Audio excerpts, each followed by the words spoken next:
Hi, I'm Laura from YoungWritersWorkshops.com, and I'm going to talk about how to write a research paper outline. Before you begin your outline, you'll want to gather a lot of different sources, do research and pull your sources together. Once you've had a chance to read through and synthesize some of the sources, then you can begin to place your information into a logical order.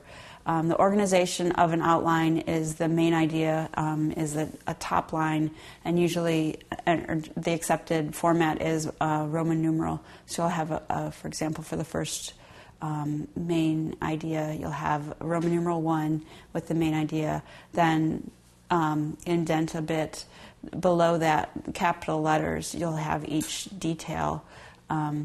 So for letter A will be your first detail underneath that main idea.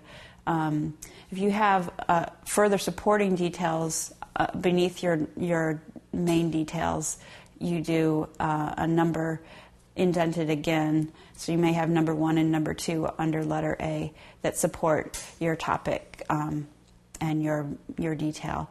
So as you go through putting together your research paper outline, organize in a logical way, in a way that you'll use it in your paper. Start with a main idea, then a detail, and then possibly supporting details, and organize them with a Roman numeral, capital letter, and then English numeral. So those are some ideas about how to write a research paper outline.